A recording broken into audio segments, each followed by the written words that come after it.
Sarana transportasi adalah sesuatu yang berperan penting dalam membantu perekonomian manusia.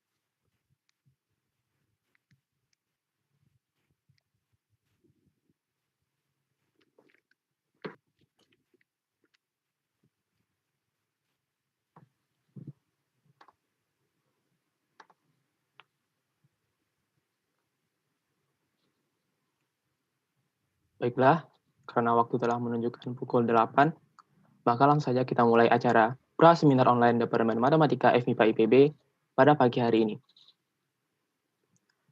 Assalamualaikum warahmatullahi wabarakatuh. Waalaikumsalam warahmatullahi wabarakatuh. Selamat pagi dan sejahtera yang terhormat Ibu Insinyur Endar Hasafka Nugrahani, MS selaku Departemen Matematika FMIPA IPB. Yang terhormat Bapak Kabilarang Sinabang, FSAI selaku pembicara pertama pada sesi kuliah umum. This meeting is being recorded. Yang terhormat Ibu Yohanita Historiani, MSI selaku pembicara kedua pada sesi kuliah umum hari ini.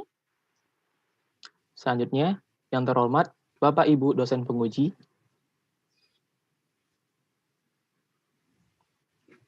Serta yang kami banggakan para mahasiswa-mahasiswi Departemen Matematika FMIPA IPB yang hadir di acara pagi hari ini. Puji syukur kehadirat Tuhan Yang Maha Esa, karena berkat rahmat-Nya lah kita bisa melaksanakan acara pra-seminar online pada pagi hari ini. Semoga acara ini berlangsung dengan lancar hingga akhir nanti. Amin amin ya robbal alamin.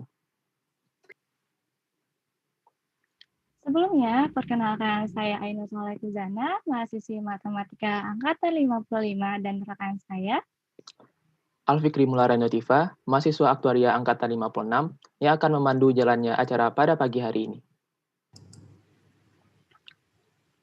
Senang sekali rasanya bisa hadir di kesempatan yang berbahagia ini dalam acara pra-seminar online Departemen Matematika FMIPA IPB, yang merupakan kegiatan presentasi perkembangan hasil tugas akhir yang dilaksanakan secara online oleh mahasiswa dan mahasiswi Departemen Matematika FMIPA IPB, Angkatan 54, 53, dan 52 yang belum melaksanakan seminar tugas akhir. Rangkaian acara terdiri dari sambutan Ketua Departemen Matematika FMIPA IPB, kuliah umum yang dilanjutkan dengan sesi diskusi, pra-seminar online, hiburan, dan yang terakhir, pengumuman juara pra-seminar online. Sebelum kita mulai acara pagi ini, saya akan membacakan beberapa tata tertib dan peraturan yang harus ditaati oleh seluruh peserta yang hadir. Mohon disimak baik-baik ya. Yang pertama, peserta menggunakan pakaian yang sopan dan rapi. Kedua, seluruh peserta diwajibkan mematikan kamera dan mikrofonnya selama acara berlangsung, kecuali saat diperkenankan oleh MC. Dan yang ketiga, bagi mahasiswa penyaji dan dosen penguji diperkenankan menambahkan urutan kelompoknya di depan nama profil Zoom. Dan juga bagi panitia diperkenankan untuk menambahkan keterangan panitia di depan nama profil Zoom. Untuk lebih jelasnya bisa dilihat pada kolom chat. Sebelum acara kita mulai, alangkah baiknya membaca doa terlebih dahulu dengan kepercayaan masing-masing. Berdoa dimulai.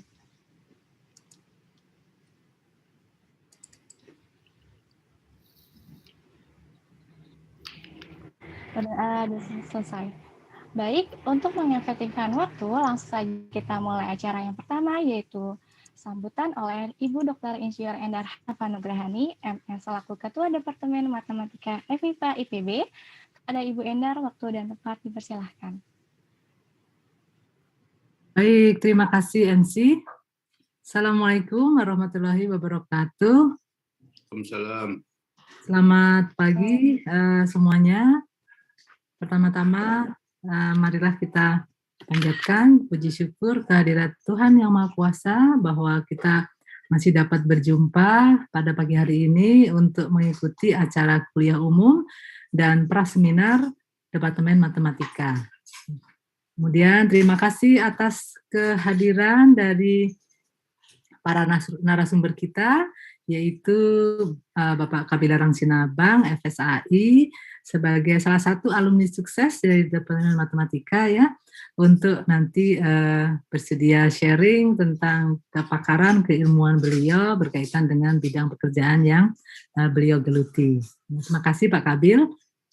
Kemudian terima kasih pada narasumber kita yang kedua, yaitu Ibu Yuanita Historiani, juga sebagai salah satu alumni sukses dari Departemen Matematika ya, yang sudah malang melintang ini di dunia keuangan karena beliau bekerja di Bank Indonesia, dan nanti tentunya beliau akan juga sharing tentang kepakaran beliau di bidang pekerjaan, mungkin akan dikaitkan juga dengan kegunaan ataupun manfaat perkuliahan yang beliau pernah dapatkan di kampus selama menjadi mahasiswa. Ya. Nah, harapannya nanti pemaparan dari kedua narasumber kuliah umum kita bisa memberi motivasi ya kepada Anda, para mahasiswa, untuk bisa segera menyelesaikan tugas akhirnya dan sukses nanti di dunia pekerjaan yang akan Anda pilih nantinya. Ya. Kemudian juga tentunya terima kasih kepada Bapak Ibu kolega dosen yang sudah bersedia hadir hari ini, mungkin seharian ini ya, tidak hanya di sesi kuliah umum tetapi juga akan memantau, memandu dan juga menilai karya praseminar Anda semua mahasiswa. Ya, terima kasih partisipasinya Bapak Ibu dosen di bawah komando Komdik kita periode ini adalah duo Ibu Komdik ini ya, Bu Farida Hanum dan Bu Windy ya, terima kasih atas kerja kerasnya dibantu oleh panitia para mahasiswa sekalian ya. Dan tentunya terima kasih dan selamat sukses yang utama saya sampaikan kepada para mahasiswa ini yang akan menyampaikan progres tugas akhirnya dalam sesi praseminar hari ini, yaitu utamanya adalah teman-teman mahasiswa angkatan 54, baik dari prodi matematik maupun prodi aktuaria. Kemudian ada beberapa juga untuk teman yang masih terkendala belum bisa menyelesaikannya, teman-teman angkatan 53, mungkin ada 52, semoga tidak ada lagi yang angkatan lebih tinggi atau lebih rendah angkatan sebelum 52, kalau semoga sudah tidak ada yang tersisa lagi ya. Dan seperti Anda ketahui, praseminar itu biasanya kita lakukan setelah sesi poster, tapi sejak tahun lalu karena kita ada di masa pandemi, sesi poster dan praseminar kita merger menjadi satu kegiatan saja. Harapannya menjadi tadi pendorong semangat gitu ya untuk teman-teman mahasiswa untuk segera menyelesaikan penelitiannya. Ya. Ada yang memang terkendala belum bisa seminar karena memang belum selesai pembahasan analisis skripsinya, ya tidak masalah, tidak perlu berkecil hati. Yang penting Anda tetap kerjakan dan tetap ada progres begitu. Ada juga yang terkendala karena mungkin masih ada hutang perkuliahan gitu ya, juga mohon tetap semangat gitu ya. Mumpung masih ada waktu sampai akhir semester ini, masih ada sekitar 2 bulan atau 3 bulan kalau sampai Agustus ya. Semoga semuanya akan nanti bisa menyelesaikan pada waktunya ya.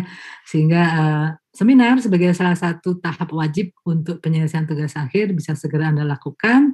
Nanti akan dilanjut dengan sidang, kemudian finalisasi skripsi dan SKL ya. Harapannya semua bisa menyelesaikannya sesuai dengan waktu yang ditargetkan, atau harapannya sih bisa selesai dalam waktu yang sesingkat-singkatnya sebelum semester nanti berakhir.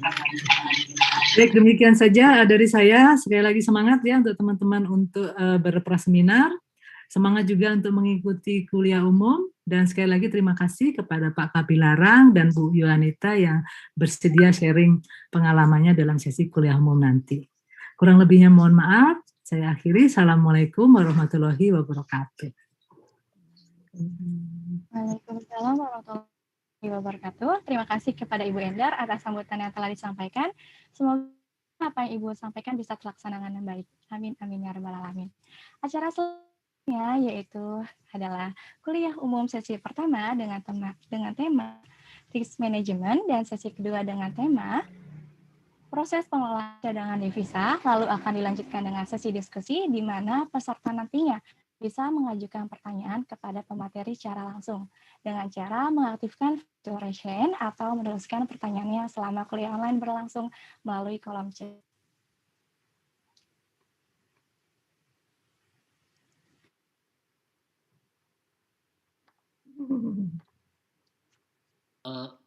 Saya cek sound dulu ya.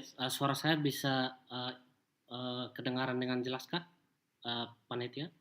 Ya, masuk Pak suaranya. Oke, baik. Saya mau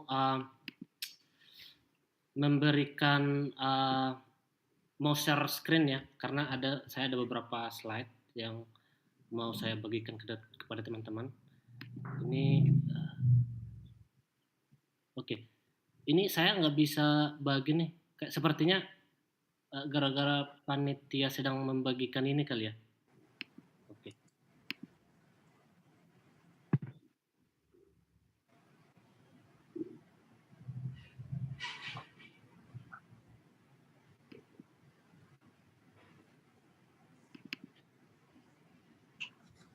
The recording has stopped.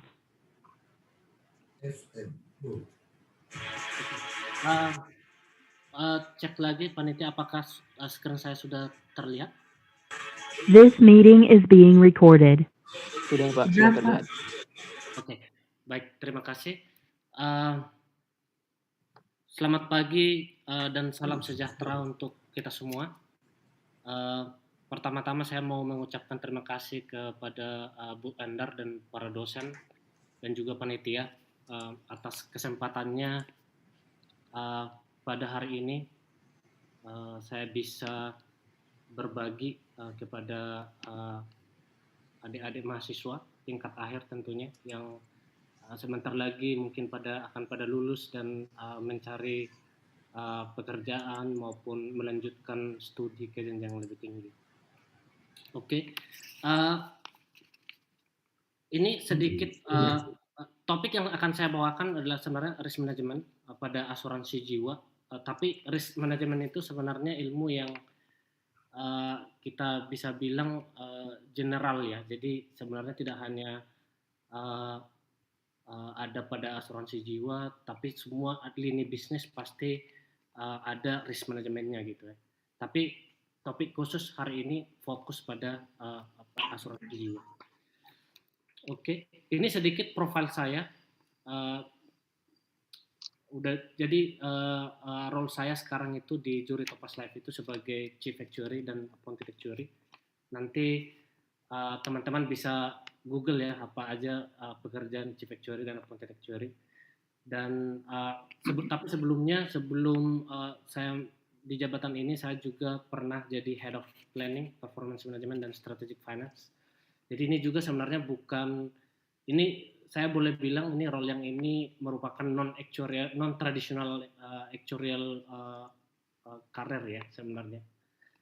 Nah, sebelum saya di Juri Topaz Life saya juga pernah bekerja di Manulife Asia di Hong Kong sebagai country modeling lead. Jadi modeling untuk Asia dan memang project ini dulu ada beberapa negara yang kita kerjakan. Jadi saya pernah sebagai leader untuk modeling pada satu negara, Singapura waktu itu, business unit di Singapura.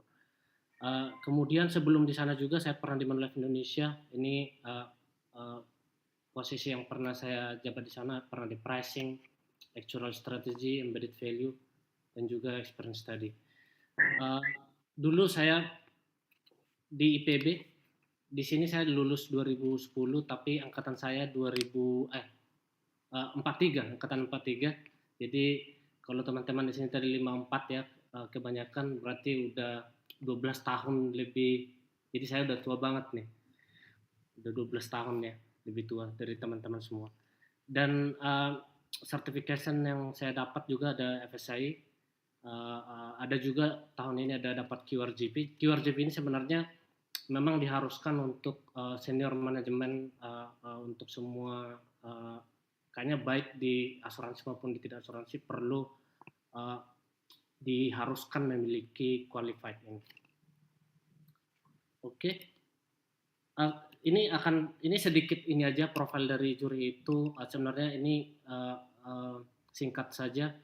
Juri itu sudah berada 150 tahun di dunia. Jadi pusatnya itu ada di Zurich, Switzerland, Swiss, dan beroperasi lebih dari 215 negara, dan salah satunya di Indonesia. Dan di Indonesia sendiri ada 3 entitas dari juri. Satu ada juri Topaz Life, di mana tempat saya bekerja sekarang.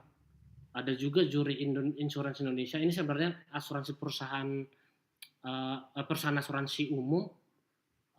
Tapi karena 2019 lalu kita juri itu acquire atau mengakuisisi Adira Insurance, maka dengan karena nggak boleh ada 2 gitu ya, jadi ini dikonversi menjadi syariah general insurance. Jadi akan ada nanti syariah untuk juri sendiri gitu ya. Nanti bisa di linknya nanti atau bisa di Google juri itu untuk lebih luasnya. Oke, sekarang kita sebelum masuk risk management, actuary dulu gitu ya.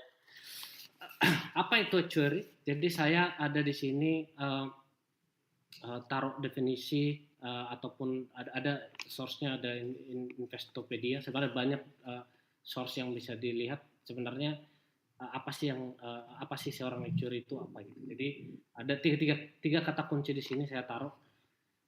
Actuary itu adalah seorang profesional yang berkecimpung dalam assessment dan management of risk gitu. Jadi actuary itu sangat dekat dengan manajemen of risk, tentunya untuk financial investment, insurance policy, dan juga bisnis lain yang berisiko tentunya, dan involve measure of uncertainty. Jadi ada sesuatu yang tidak pasti. Jadi sesuatu yang ketidakpastian itu di sana juga ada bisa actuary terlibat gitu ya. Nah biasanya untuk assess situasi risiko keuangan biasanya akan menggunakan ilmu probabilitas secara spesifik ya, tapi matematika atau actuarial science secara general. Ada juga economic theory, jadi nggak cuma matematik tapi juga ada economic theory di sana, dan computer science. Computer science ini mungkin ini di masa modern ya, mungkin zaman dulu ketika awal-awal insurance mungkin belum ada komputer ya, jadi mungkin dulu pakai kalkulator biasa mungkin ya. Jadi itu juga bisa dibilang ya bagian dari komputer ya, tapi cuman sekarang evolve dengan cepat. Dan kalau saya ini ya, dulu mungkin 10 tahun yang lalu untuk memproses cadangan bisa 1 hari 2 hari gitu ya, tapi sekarang dengan komputerisasi yang sudah canggih bisa dengan cepat gitu.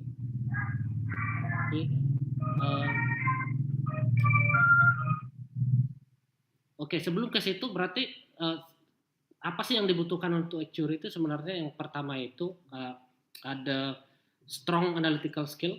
Jadi karena hitung-hitungan gitu ya, jadi harus memiliki analytical skill yang sangat kuat, dan juga pengetahuan mengenai bisnis gitu, karena economic theory itu juga erat kaitannya dengan bisnis. Jadi harus memiliki pengetahuan tentang bisnis juga, dan tingkah laku manusia gitu, karena jangka panjang ya, jadi asuransi itu biasanya jangka panjang, jadi ada tingkah laku manusia yang perlu dipelajari di sana gitu.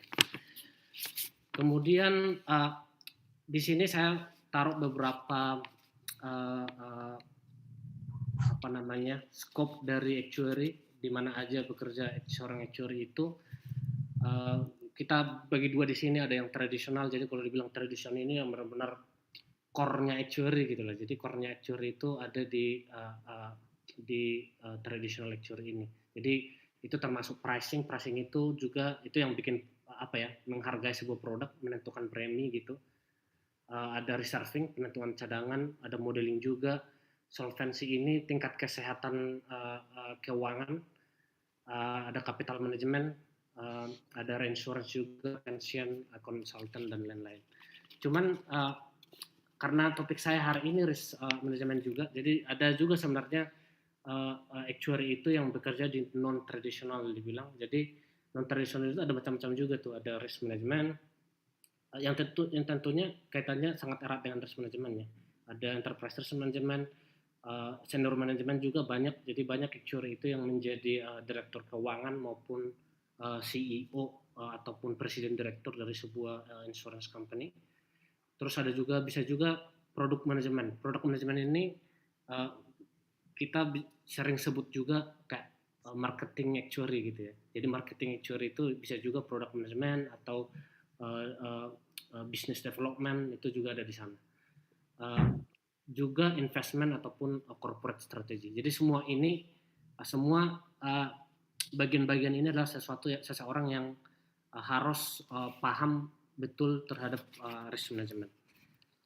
Oke, jadi nanti teman-teman juga bisa dilihat juga di Google, sebenarnya banyak juga pilihan-pilihan nanti bagi teman-teman yang tertarik di bidang actuary. Oke, berikutnya kita langsung masuk saja ke topik risk management. Nanti kalau ada pertanyaan dari adik-adik semua, bisa nanti di akhir ya, mungkin ada sesi tanya jawab nanti di akhir. Jadi kita bahas dulu slide-slide berikut ya. Oke. Apa itu resiko gitu ya? Resiko, sebenarnya definisi resiko juga macam-macam tuh kalau dilihat di berbagai source itu macam-macam. Cuman saya mau sekat aja nih supaya mungkin teman-teman bisa langsung nangkap. Yang pertama itu ini masalah versus resiko gitu ya. Jadi mungkin masalah dulu. Apa itu masalah? Itu keputusan masa lalu yang sudah dan akibatnya bisa terjadi sekarang dan sesuatu yang telah terjadi gitu, itu masalah. Nah, jadi udah lewat gitu ya, itu masalah yang sudah karena ada keputusan-keputusan di masa lalu gitu ya. Dan masalah ini diapain? Biasanya ada yang manajemen masalah gitu ya. Masalah itu di solve dengan berbagai cara gitu.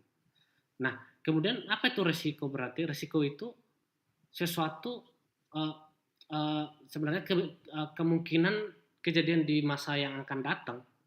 Tapi sebenarnya dengan manajemen resiko kita bisa melakukan keputusan-keputusan yang penting pada saat sekarang untuk mencapai tujuan kita gitu. Karena kalau kita dalam sebuah bisnis kita punya KPI atau tujuan gitu ya, tujuan yang harus kita achieve, ada resiko, berarti ada sesuatu ketidakpastian di sana yang bisa mengurangi pencapaian kita gitu. Jadi itu disebut sebagai risiko. Jadi belum terjadi tapi kita sudah dengan risk management yang tepat kita bisa memprediksi apa-apa aja gitu. Cuman ada banyak juga yang mungkin yang unpredictable ya.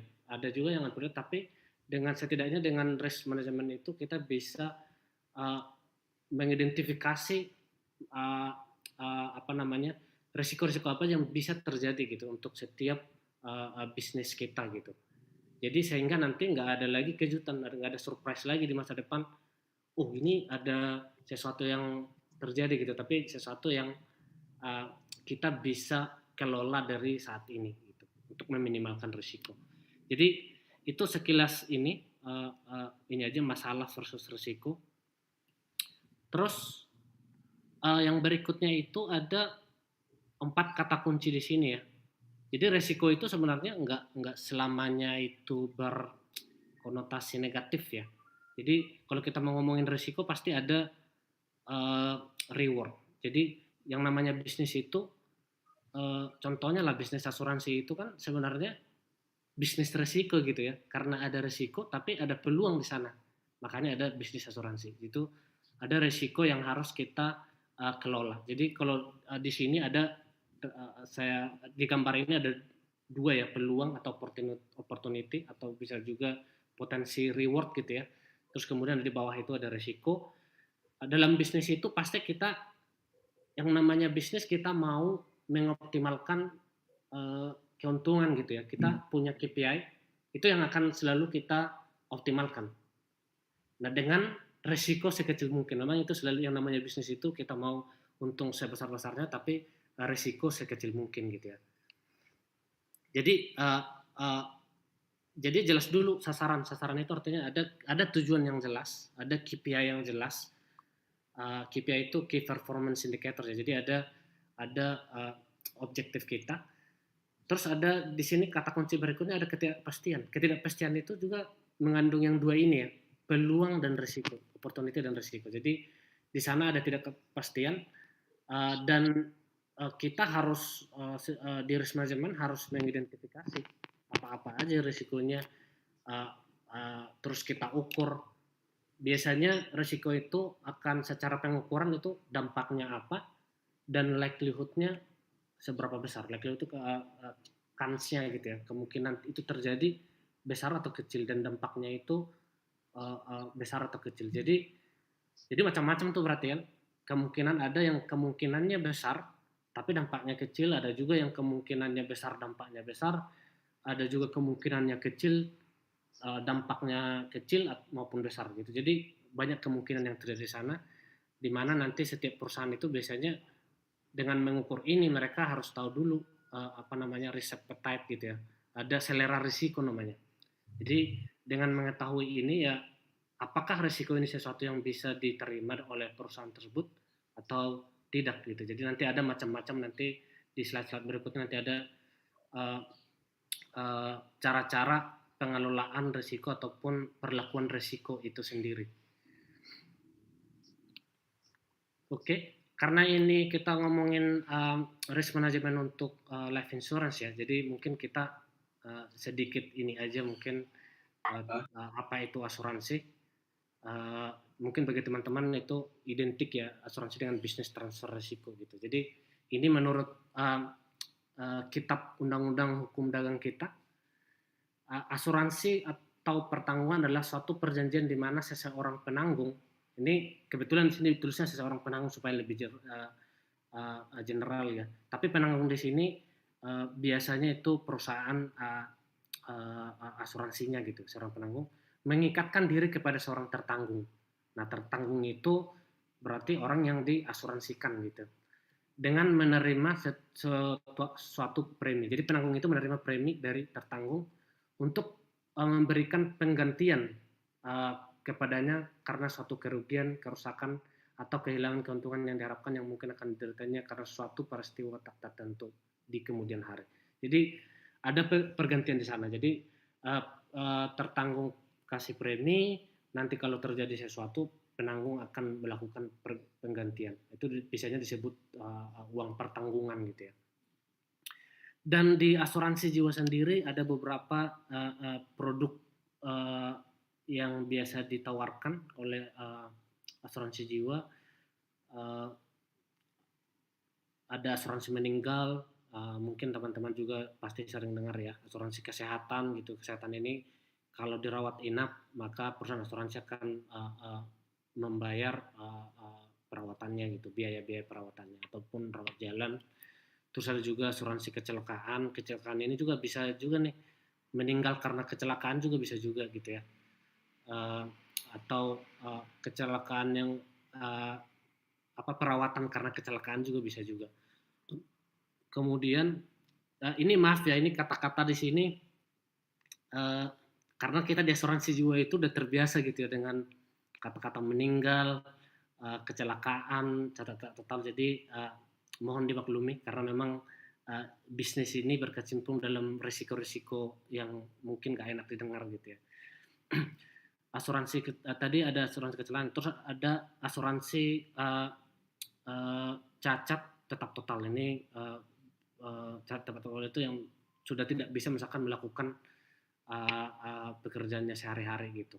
Atau juga ada juga cat sebagian juga ada juga misalnya kalau misalkan amit-amit gitu, maksudnya tangan kepotong satu gitu contohnya, atau kaki kepotong satu. Jadi maaf lagi ya, ini bahasanya agak ini. Itu juga bisa juga salah satu bagian dari benefit-benefit asuransi gitu. Jadi artinya karena ada cacat ini jadi nggak bisa melakukan, berarti ada kerugian di sana gitu ya. Ada kerugian dari sisi nasabah yang ya bisa diganti oleh perusahaan asuransi karena tidak bisa misalkan menghasilkan income yang sebelumnya dihasilkan gitu. Terus juga ada asuransi penyakit kritis. Contoh penyakit kritis ini bisa kanker, jantung, dan macam-macam ya. Terus ada juga pensiun dan lain-lain. Juga ada juga kombinasi-kombinasi dari sini. Jadi ada yang dikombinasikan dengan sebenarnya dengan investasi. Kalau teman-teman pernah dengar unit link, ada dikombinasikan dengan investasi gitu. Ada juga endowment. Mungkin teman-teman pasti kan pernah belajar matematika aktuaria ya. Jadi endowment itu ada juga fix return di sana gitu. Jadi artinya kalau tidak terjadi misalnya kejadian di sini tetap hidup, dia tetap mendapatkan sesuatu benefit atau kita sebutnya endowment atau maturity benefit, di mana kalau dia fix gitu ya, artinya ada komponen investment di sana gitu ya, walaupun itu sesuatu yang sudah pasti gitu.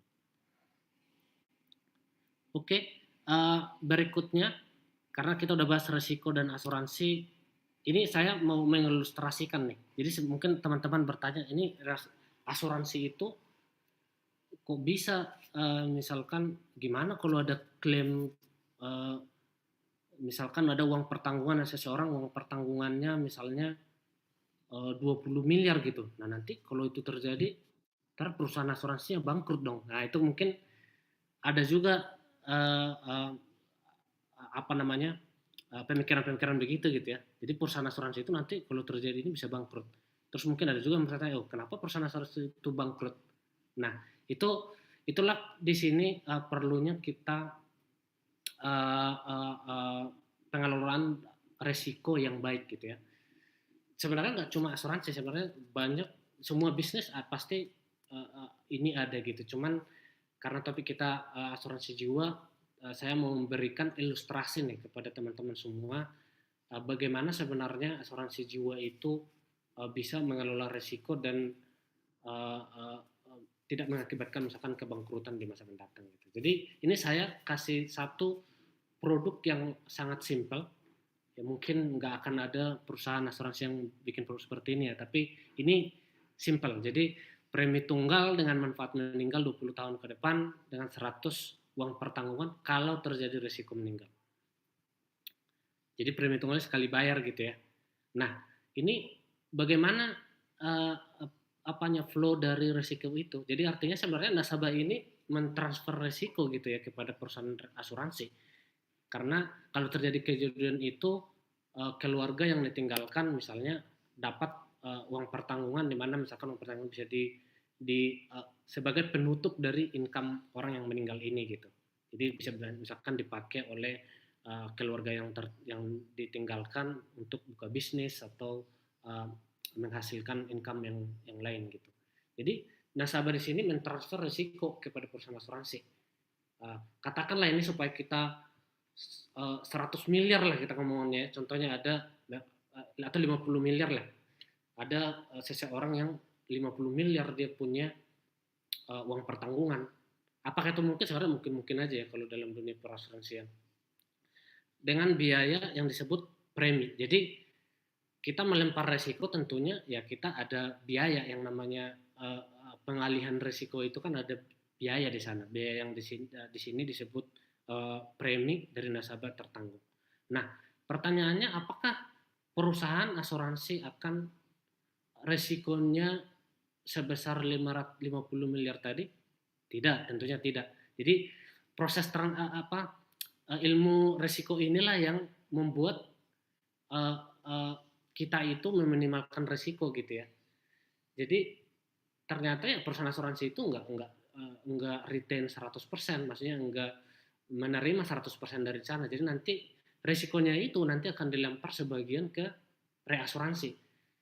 Nah, jadi asuransi itu nanti akan menentukan nih resiko berapa yang bisa di-accept atau diterima oleh sebuah perusahaan ini.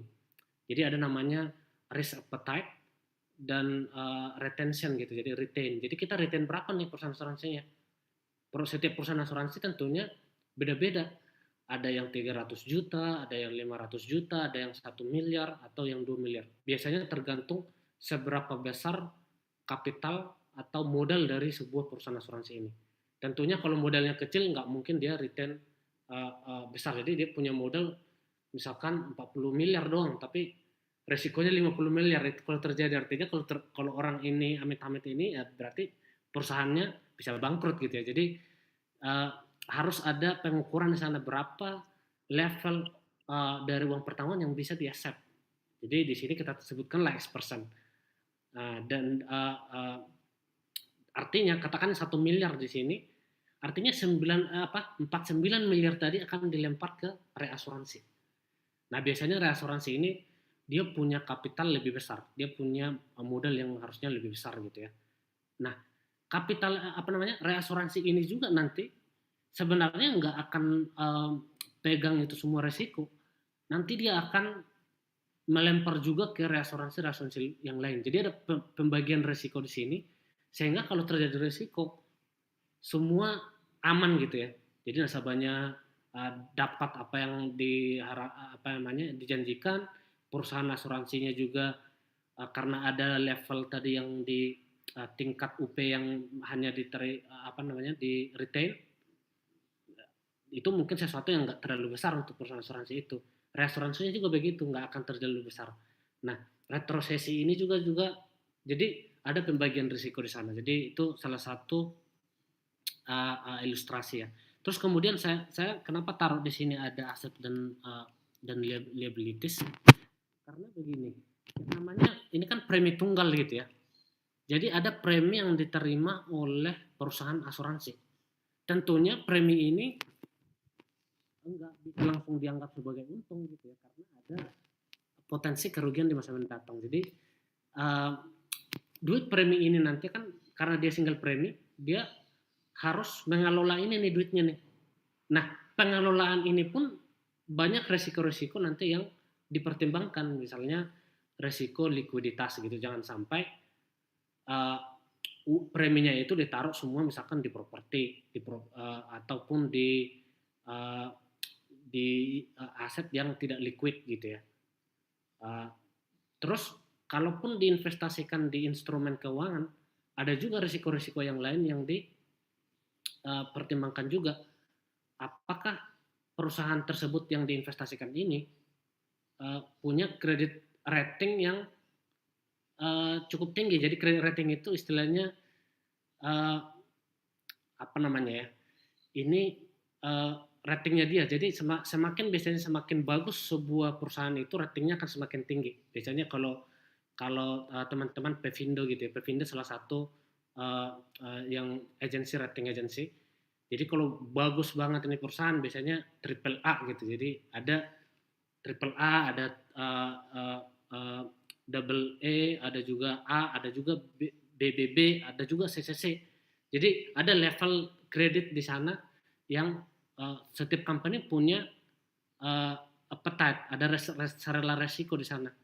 Tentunya semakin tinggi ratingnya bisa jadi imbal hasilnya semakin kecil. Jadi kita harus gimana cara mengoptimalkan imbal hasil tapi dengan resiko yang terukur gitu. Jadi jangan sampai karena misalkan ratingnya paling jelek, imbal hasil jauh lebih tinggi, kita taruh semua di sana, itu juga sesuatu yang nggak bagus. Nanti detailnya nanti kita bisa ada juga nanti di slide-slide berikutnya nanti mengenai ini ya, aset liability.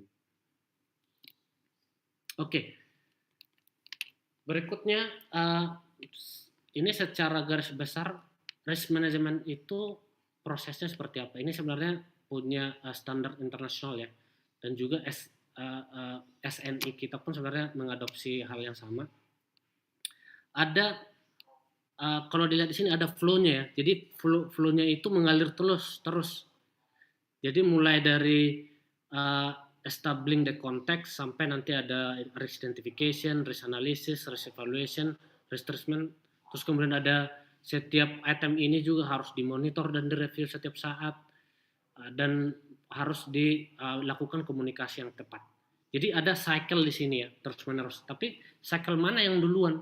Nah kan pasti ditanya cycle mana yang duluan. Tapi untuk awal-awal banget ya mungkin establish. Tapi kalau sudah berjalan ya nggak ada yang mana yang duluan lagi. Jadi bisa yang mana aja gitu ya. Tapi awal-awalnya kita harus membangun dulu konteksnya apa gitu. Nah ketika kita ngomongin establishing context ini, yang pertama itu yang ada beberapa item di sini. Apa sebenarnya scope dari bisnis kita, bisnis objektifnya apa, strateginya apa, dan KPI-nya apa. Jadi ada sesuatu yang dituju di sana. Jadi penentuan sesuatu yang dituju itu di poin yang pertama ini, establishing the context. Jadi kita ada taruh dulu tujuannya apa, sasarannya apa dari di sana ya.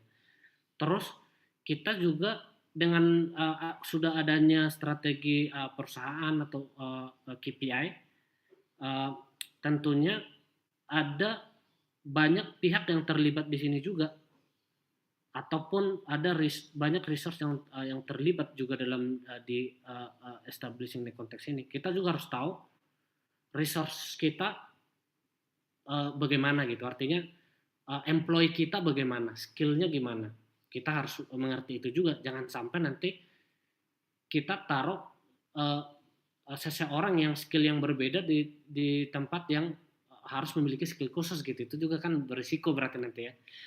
Terus sistem kita jelas apa enggak, kita harus tahu juga sistem kita limitasinya apa, kapabilitasnya apa, jadi kita harus tahu di sana.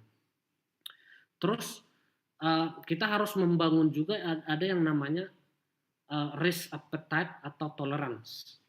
Risk appetite ini selera risiko ya, kalau misalnya selera risiko gitu. Jadi selera risiko jadi kayak selera makan gitu. Ini selera risiko ini artinya tingkat risiko yang seberapa yang bisa kita accept, yang bisa diterima oleh perusahaan. Jadi seperti yang contoh tadi, misalnya uang pertanggungan tadi yang 50 miliar, kita set dulu nih resiko yang maksimum resiko yang kita bisa punya adalah misalkan 1 miliar. Jadi macam-macam juga tadi kan, ada yang bisa yang 500 juta, ada 300 juta. Jadi ditentukan dulu nih. Kita 100 miliarnya 1 miliarnya ini kita tentukan sebagai batas paling maksimum yang bisa kita retain resikonya. Sisanya kita lempar, kita transfer. Tentunya kalau kita transfer itu ada menimbulkan resiko yang lain ya. Nanti ada namanya sebenarnya credit risk. Nanti akan saya bahas juga nanti di sini sekilas. Nah, kemudian tadi udah ada risk appetite sama toleransi ini, kita masuk ke berikutnya ini nih, proses berikutnya ini. Kita udah tahu tadi sasarannya, kita masuk ke risk assessment namanya. Jadi ada 3 poin di sini, risk identification, analysis, dan evaluation. Risk identification itu apa aja? Kita harus tahu yang namanya mengidentifikasi ya. Jadi sebenarnya nggak harus seorang aktuaris yang mengidentifikasi ini. Jadi semua lini bisnis dalam sebuah organisasi harus bisa melakukan ini, risk identifikasi. Kira-kira di bagian mana aja yang bisa terjadi risiko. Misalkan sistem kita itu bisa salah gitu ya. Jadi sistem itu nggak selamanya 100% benar. Ada, karena yang namanya pas kita bikin sistem, walaupun ada UAT gitu namanya user acceptance test, bisa jadi ada skenario-skenario tertentu yang tidak di tes ketika membangun sistem itu. Nah, artinya ada risiko di sana. Jadi kalau ternyata ada kejadian yang tidak merupakan scope pada testing, nah itu bisa sebagai sumber risiko itu bisa terjadi. Terus kapan itu bisa terjadi? Ya, ditentukan kapan. Kapan itu ya ketika misalkan dalam prosesnya setiap bulan misalkan diproses itu kapannya. Terus mengapa itu terjadi tadi saya udah jelaskan ya karena ada limitasi-limitasi yang dalam proses kita. Nah, ada juga contohnya kita melakukan perhitungan secara manual gitu ya. Ada misalkan proses tertentu secara manual artinya ada juga human error di sana gitu ya. Jadi bisa terjadi misalkan premi yang diinput dalam sistemnya itu bisa kekecilan atau kegedean ataupun benefit yang dikasih ke customernya bisa kebesaran ataupun kekecilan. Nah, itu juga bisa beresiko. Kalau kebesaran artinya rugi untuk perusahaan. Kalau kekecilan nanti ada menimbulkan risiko yang lain, misalkan reputation risk. Jadi ada juga risiko di sana. Jadi banyak contoh-contohnya ya. Terus kemudian kita gimana caranya risk analysis ini gitu ya. Jadi risk analysis ini impact-nya berapa ya? Impact-nya apa aja sih ini risikonya? Jadi risiko itu kalau dibikin formula gitu ya, risiko itu sama dengan impact kali likelihood. Jadi dampak kali kemungkinan itu terjadi itu mungkin secara garis besar gitu ya. Tapi mungkin ada variabel lain juga. Cuman secara besar kemungkinan terjadi itu seberapa besar dikali dengan impact-nya kalau itu terjadi seberapa besar. Jadi ada kalau di teori risiko kalau kalian udah pernah belajar itu ada severity kali probability gitu. Probability terjadi sama severity-nya berapa. Kalau itu terjadi berapa besar. Itu nanti analisisnya di sini. Terus risk evaluation.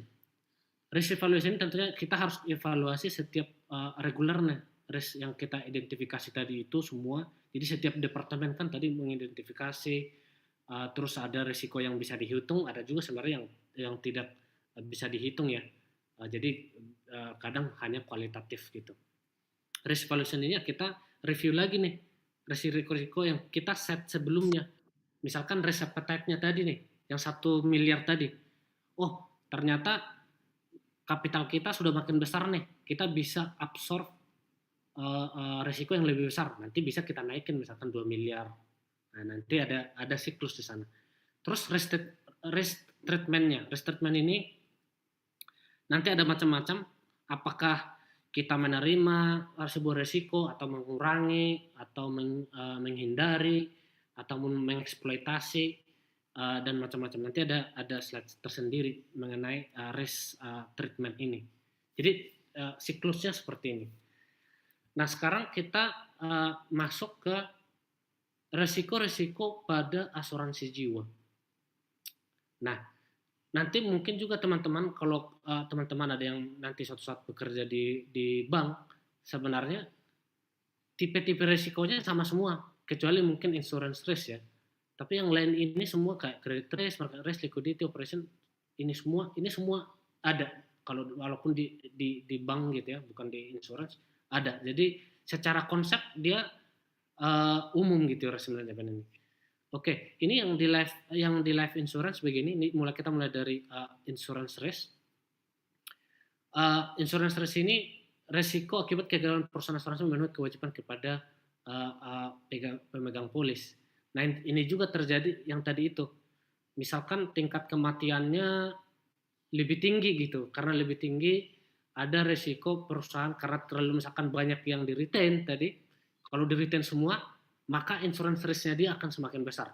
Yang tadi yang 50 miliar. Jadi artinya salah satu untuk mengurangi itu tadi yang saya sebutkan, kita retain hanya sebagian. Itu salah satu untuk memitigasikan ini, terjadinya risiko kegagalan ini. Kemudian ada, itu salah dua contoh ya. Tadi sebenarnya banyak contoh, nanti saya nggak bisa sebutkan satu-satu, tapi itu mungkin teman-teman bisa nangkap maksudnya di sana. Credit risk. Nah, credit risk ini apa? Resiko akibat kegagalan pihak lain dalam memenuhi kewajiban perusahaan. Credit risk. Nah, tadi saya balik ke sini lagi ya. Jadi ketika kita mentransfer suatu resiko ke reasuransi, tentunya ada risiko kredit. Karena ada pertanyaan kan, gimana kalau perusahaan reasuransinya bangkrut nggak bisa bayar? Nah itulah terjadi risiko kredit di sana nanti. Kalau ternyata kita udah melemparkan yang 49 miliar, nanti akan dan perusahaan ini nggak bisa bayar nanti itulah akibat dari risiko kredit. Nah artinya apa? Dengan kita mentransfer risiko pun itu tidak cukup gitu. Artinya kita ada step lain yang membuat kita dalam memilih reasuransi. Jadi artinya ada credit rating yang tadi saya sebutkan ya, AAA. Jadi ada minimum, harus ada minimum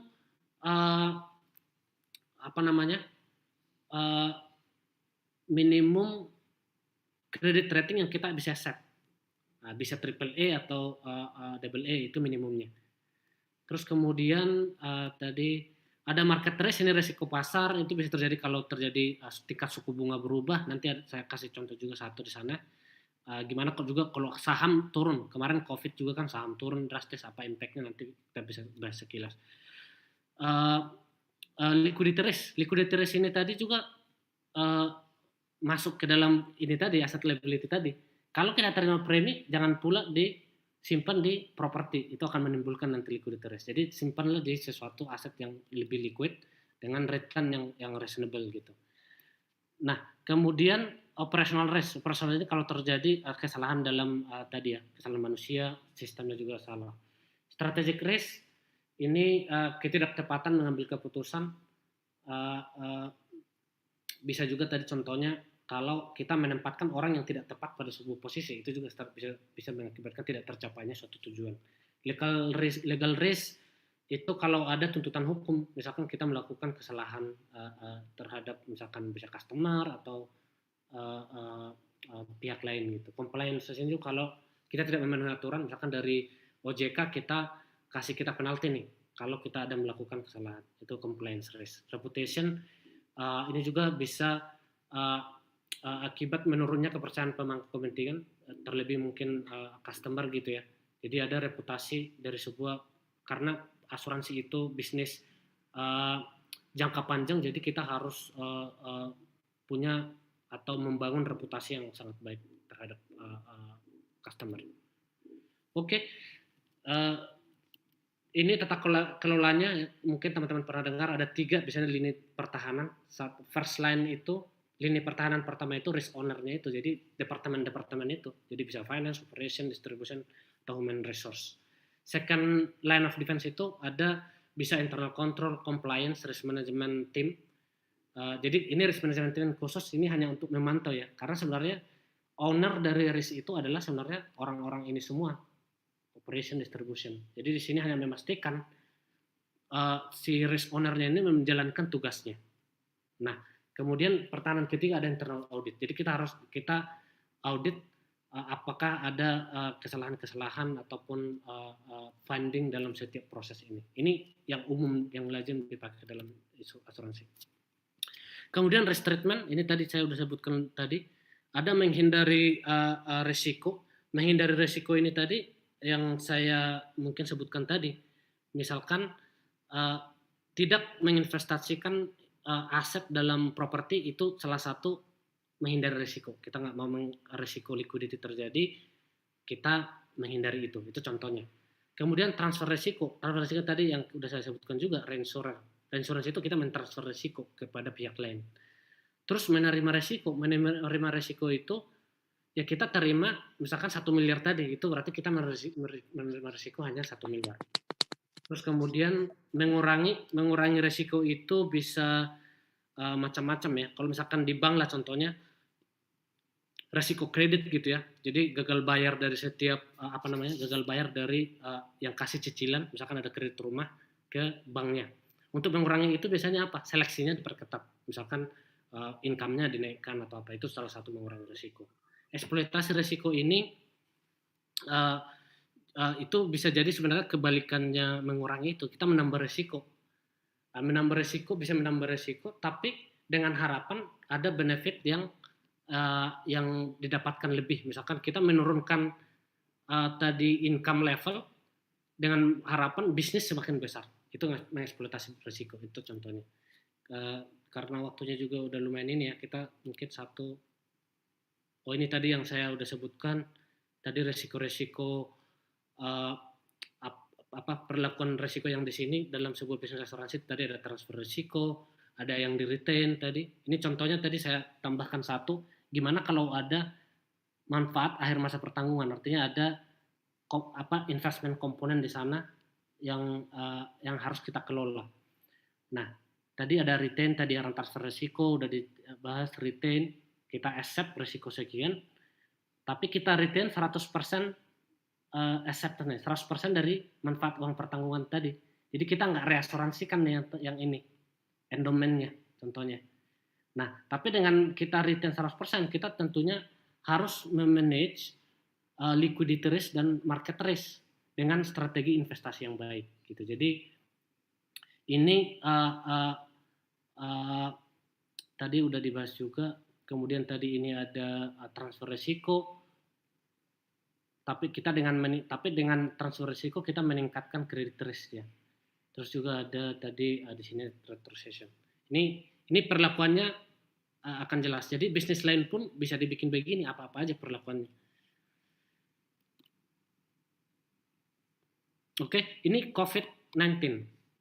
Sebenarnya ini semua industri kena imbas ya. Mungkin ada juga sebenarnya kalau kita ngomongin COVID-19 ada industri tertentu yang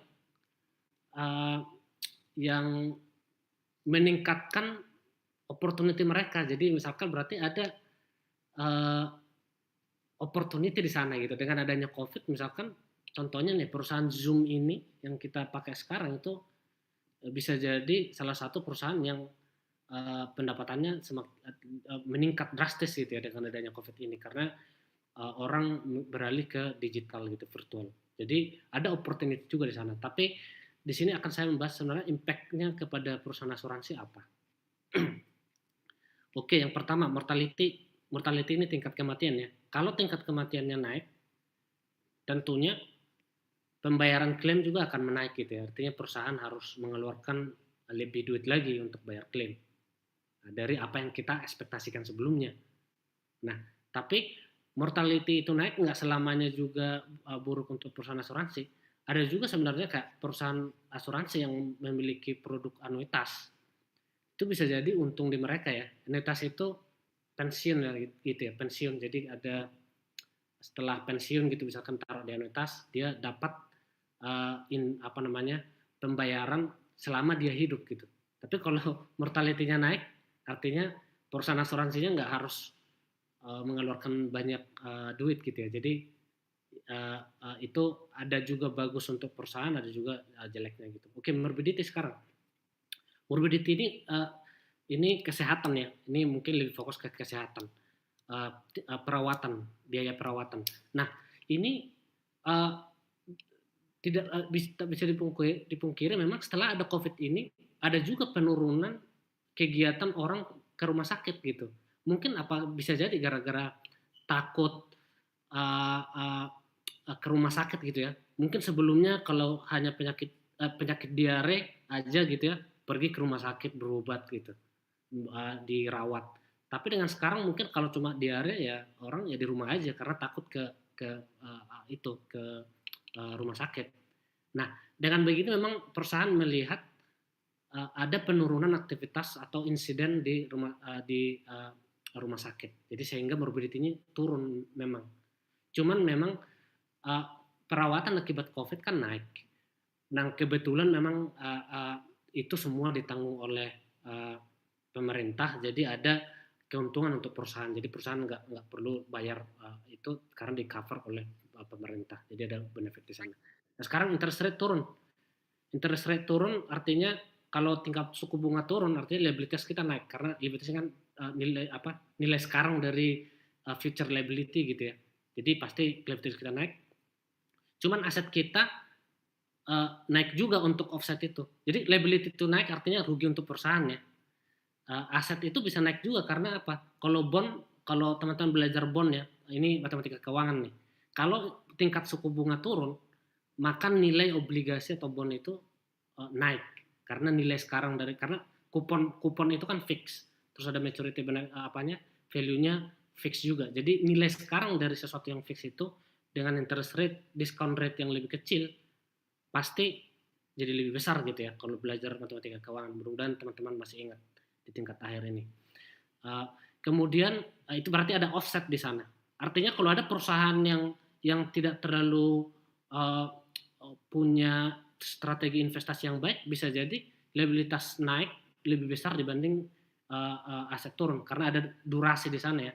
Kalau dulu belajar matematika keuangan ada Macaulay duration, nah itu biasanya yang dipakai juga untuk mengakses ini nilai obligasi ini juga. Jadi ada Macaulay duration yang kita matching nih antara liability dan bond supaya resiko dari pasar itu semakin kecil.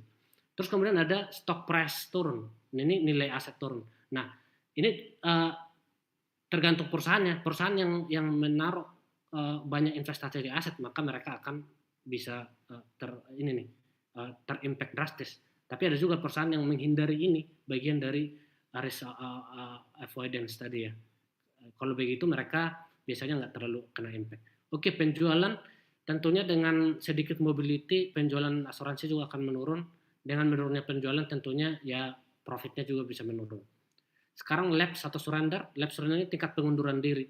Karena kok ekonomi semakin kecil, semakin buruk gitu ya, pada bisa jadi temporary ataupun tapi setidaknya setahun ini bisa juga tingkat pengunduran dirinya lebih tinggi atau juga lebih kecil gitu. Jadi ada dua perspektif. Pengunduran lebih tinggi kenapa? Bisa jadi karena ekonominya jadi menurun, dia berhenti deh gitu. Tapi orang melihat ada opportunity di sana. Misalkan, waduh, jangan-jangan risikonya terlalu ini jadi besar nih. Nanti nggak supaya tetap tercover, terlindungi oleh asuransi, dia tetap menjalankan. Jadi ada dua persepsi di sana, tergantung biasanya customer melihat dari sisi mana. Oke, paling itu sih materi yang mau saya saya bawakan di sini. Mungkin kalau ada pertanyaan, 1-2 pertanyaan bisa diberikan. Terima kasih. Saya serahkan ke MC ya. Baik Pak, terima kasih banyak kepada Bapak Kabilarang Sinabang atas pemaparan materi yang telah disampaikan. Sebelum kita masuk sesi diskusi, mari kita mendengarkan pemaparan materi kedua tentang proses pengelolaan cadangan devisa. Kuliah umum sesi kedua akan